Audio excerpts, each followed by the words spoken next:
और 14,000 एम्प्लॉयज़ को फारिग करना और 4,000 से ज़्यादा आउटलेट को बंद करना, इससे सीधे-सीधे जो हिट होगा वो एक गरीब आदमी होगा। और पीपल्स पार्टी की तो बेसिक कोर पॉलिसी यही है कि हम चूल्हे जलाने आए हैं,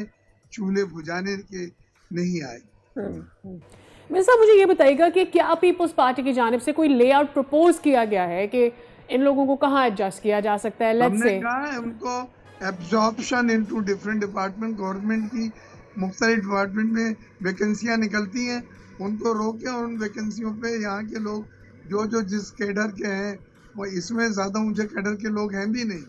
क्योंकि कोई कितना टेक्निकल हाई फाई इसका काम नहीं था, तो वो किए जा सकता। बट वो एक्सरसाइज करनी होगी एक जज्बे के साथ कि हम लोगों को या तो कॉमन